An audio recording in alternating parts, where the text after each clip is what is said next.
Hi friends, ఈ వీడియోలో మనము రియాక్ట్ ఇంటర్వ్యూ క్వశ్చన్స్లో explain use layout effect with an example దీన్ని డిస్కస్ చేద్దాం. యూజ్ లేఅవుట్ ఎఫెక్ట్ అంటే hook is similar to use effect hook, but it is used to perform side effects that need to be executed before the browser has chance to paint the screen. ఇది use effect hook ఎలా అయితే మనకి పనిచేస్తుందో అంటే బ్రౌజర్లో dam enter అయిన తర్వాత మనకి ఏదైతే మనకి లైఫ్ సైకిల్ మెథడ్స్ ఉన్నాయో అవి ఎలాగైతే ఇంప్లిమెంట్ చేస్తుందో ఇది కూడా సేమ్ అలానే చేస్తుంది. కాకపోతే మనకి బ్రౌజర్ లోపల కంపోనెంట్ రెండర్ అవ్వకముందు, అంటే మనకి బ్రౌజర్ అంటే రియాక్ట్ అప్లికేషన్ ఎగ్జిక్యూట్ అయిన తర్వాత ప్లస్ బ్రౌజర్లో రెండర్ అవ్వకముందు ఈ మధ్యకాలంలో ఏం చేస్తుందంటే యూజ్ లేఅవుట్ ఎఫెక్ట్ అనేది మనకి పనిచేస్తూ ఉంటుంది.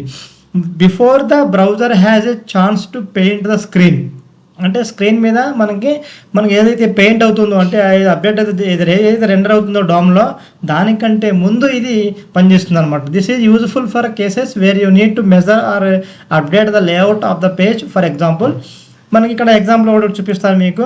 ఇది ఏం చేస్తుందంటే ముఖ్యంగా మెజర్ అంటే యొక్క పేజ్ యొక్క when you want to measure DOM ఎలిమెంట్స్ని మెజర్మెంట్ చేయడానికి, అంటే సైజు గురించి అనమాట. సైజ్ అంటే మనకి విడ్త్, అది విండో సైజు కానివ్వండి, బ్రౌజర్లో సైజ్ హైట్ విడ్త్ కానివ్వండి, ఇలాగ స్క్రోల్ పొజిషన్స్ మనం స్క్రోల్ చేస్తుంటాం కదా అప్లికేషన్ లోపల. ఈ పొజిషన్ వచ్చినప్పుడు మనకి ఇది చూపించాలని చెప్పేసి యూఐ చూపించాలని చెప్తాం కదా, అలాంటి వాటికి ప్లస్ ఈ యొక్క డామ్ ఎలిమెంట్ సైజెస్కి, స్క్రోల్ పొజిషన్స్కి, అలాగే లేఅవుట్ రిలేటెడ్ ఏదైతే అడ్జస్ట్మెంట్ మనం చేస్తామో అవన్నీ కూడా ఈ యొక్క యూజ్ లేఅవుట్ ఎఫెక్ట్ ద్వారా మనము చేస్తే మనకి మంచి అడ్వాంటేజ్ ఉంటుందన్నమాట. అంతే తేడా. అయితే ఒక ఎగ్జాంపుల్ చూసినట్టయితే ఇక్కడ మనకి చూడండి, నేను ఒక అప్లికేషన్ ఒక ఫంక్షన్ ఇస్తున్న దాంట్లో ఫస్ట్ నేను యూజ్ లేఅవుట్ ఎఫెక్ట్లో కన్సోల్ చేశాను. ఈ layout effect runs before screen painter రాశాను. ఇక్కడ యూజ్ ఎఫెక్ట్ లోపల use effect runs after screen painter రాశాను. అంటే రెండింటికి మధ్య ఒకటే డిఫరెన్స్ ఏంటంటే, ముందుగా యూజ్ ఎఫెక్ట్ ఏం చేస్తుందంటే ఆఫ్టర్ స్క్రీన్ పెయింట్ ఇది రెండర్ అవుతుంది.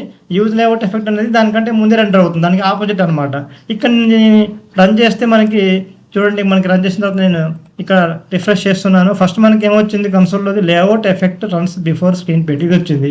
నెక్స్ట్ ఏమొచ్చింది use effect runs after screen paint. అంటే ఇది ఫస్ట్ అంటే మనకి రెండర్ అవ్వకముందు ఇది పనిచేస్తుంది, రెండర్ అయిన తర్వాత యూజ్ ఎఫెక్ట్ అనేది పనిచేస్తుంది అనమాట. ఇది మనకి యూజ్ లేఅవుట్ ఎఫెక్ట్